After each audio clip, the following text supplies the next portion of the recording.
Hey everyone, welcome back to my channel. I'm Coral and this is where we talk about why you can't use power tools in the house. Just kidding. This is where I talk about books. And today I'm going to be talking about what I read in February. It's February. By the way, I cannot believe that it's almost March. That's not right. Is it? That can't be right. It's ridiculous. Okay, anyways, what I read this month. I read two books that would probably be considered horror. I read I'm gonna talk about four that were fantasy. And I also read one that was more science fiction or dystopian. Definitely not fantasy, definitely not horror. And that's my list. I read 2,448 pages this month. I only finished 5 books out of the 7 that I had picked out for this month. The other 2 I got into, so I didn't finish all 7. However, I only read 100 less pages than I read last month when I did finish 7 books. So, I don't know what's up with that. Okay. Well, let me get into what I read. Let's see. First, I'm going to talk about Kin by Keelan Patrick Burke. I was so excited to pick this up. This was one of my 10 most anticipated of this year that were on my TBR already.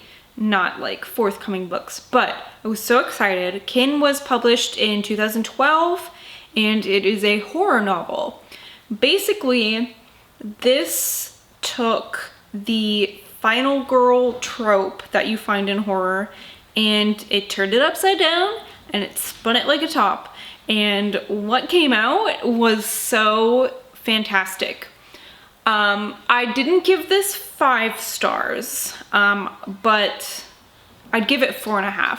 It was almost 5-star. I think what took away that half star was the final conflict. You were so geared up for it, and then like it happened, but it wasn't quite as exciting as I thought it would be.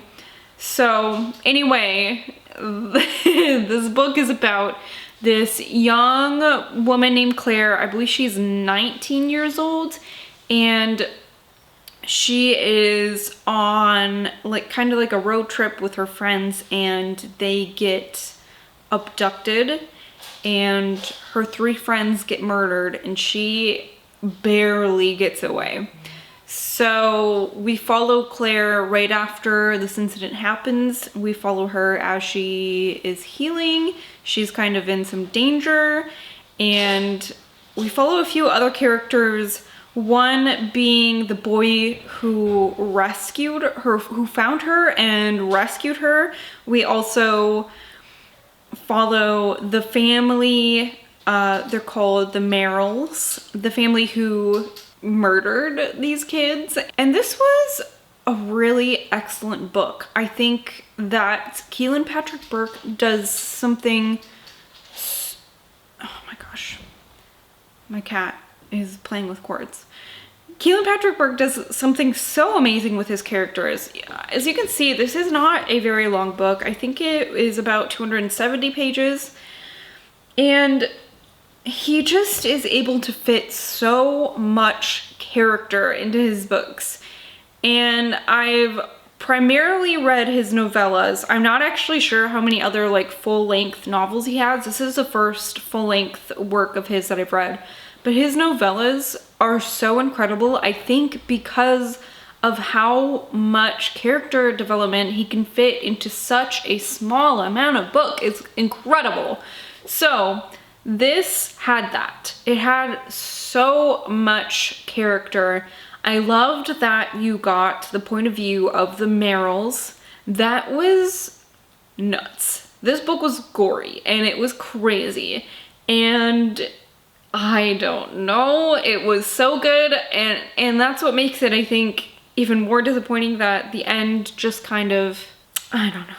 I just was expecting more goriness or something. And it wasn't bad, it just wasn't exactly what I expected. So, thank you for listening to my rambly summary and review of this book. 4.5 stars. This was Kin by Keelan Patrick Burke, once again. And pick it up if you like horror books. Pick any of his stuff up, because I don't think any of it could disappoint you if you're a horror reader. Next, I'm going to talk about the other horror book I read this month. I received it as an e-arc from NetGalley. So thank you so much to NetGalley and the author Brian Kirk, and to Flame Tree Press, the publisher, because I wouldn't have been able to read this right now if it weren't for you guys. So this was Will Haunt You by Brian Kirk. And this book, let's see, it comes out March 14th, I believe, so in just a couple weeks. And it is about an aging guitarist for a metal band. His name's Jesse, and his band has like a reunion show, and they kind of agree that it's gonna be the last time that they meet up. So it's kind of like a bittersweet moment for him playing at the show and kind of knowing that this will be the last time that his band's gonna be together. But he's also kind of okay with it because he's a recovering addict, and he knows that it's just better if he's not in this environment. It's better for his health and for his well-being. And on the way home from this show, he comes across this strange radio broadcast, and it seems like it's talking directly to him. And after this happens, there's a series of events which lead to him kind of being abducted, and I don't know. It's kind of hard to explain because this book was off the charts crazy.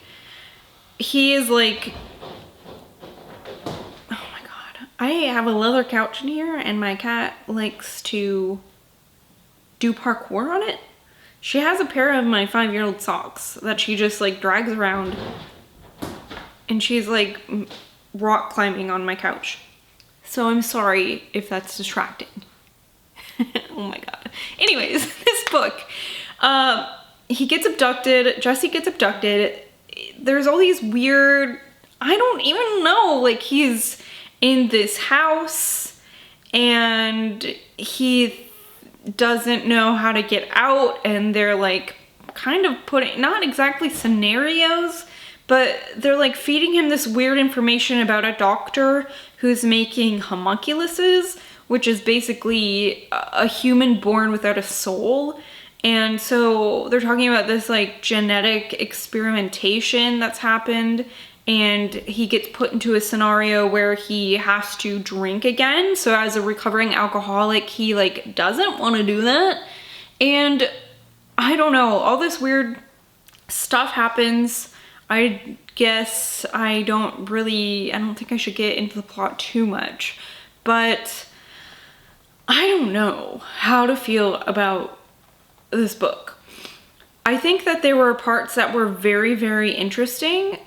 However, the plot kind of got really slow and muddy throughout it at points. So like sometimes, like the beginning, I was gripped. I was like, what is happening here? I don't know what's going on. What's gonna happen? That's one thing that this book had, is that I literally had no clue what was going to happen next. But I don't know. It just kind of meandered a lot, and it was kind of interesting, and it was unlike anything I had read before, I think. It got kind of meta because the reason he had been abducted was because of this book that he read. So he's like saying, if you read this book, this might happen to you too, I guess. And I don't know. I can't explain to you the plot. It's very weird. And I can't even talk to you about it apparently, because I'm just gonna ramble. That's what this video is. It is a video of me rambling about book shit. I guess that means I should probably move on then. Okay, so I'm going to move on to the science fiction book I read this month, which is Golden Sun by Pierce Brown. This is the second book in the Red Rising series, and I thought that this was pretty damn good. I gave it 4 stars out of 5. This went a different direction than Red Rising. This was definitely more of a science fiction book at this point, which I thought Red Rising was more of a dystopian. This is definitely very much set in outer space. There's a lot of the characters traveling in ships, and a lot of like they're talking about their like gear in space and like fighting and stuff. It gets very political in this one, which I really liked. I guess the only thing that I didn't like here is that the main character, Darrow, he just kind of seems like he's reading off of a main character trope script. I don't know. I'm not exactly sure how to explain it.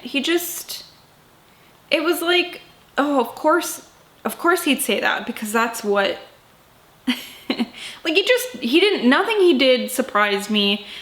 At this point, it's like, yeah, he's gonna do something and it's probably gonna work out.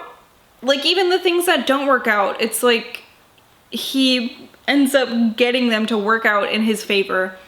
So that makes it a little bit less fun, I think, because the stakes aren't there. Like, sometimes characters die in these books, but I don't think it's gonna be anybody really important, because that's just how this seems to be. So 4 stars. I still really like this book. I don't know. I think I could get very tired of Darrow as a main character after a while. I don't know. Next is The Gunslinger by Stephen King. This was a reread for me, and I still didn't really like it. So there's that. I know now, I think for certain, that I just will never like this book. And I don't think any amount of like maturing in my life will make me like this. Like, I'm not gonna adult myself into liking this book, I don't think. So this was a solid 3 stars. This is the story of Roland Deschain. He is the last gunslinger, and he's following a man in black. He's just trying to get to him the whole time. That's what he's doing. And he meets some characters along the way. This is very much a like, let's take a journey, let's take a road trip, friends, kind of a book.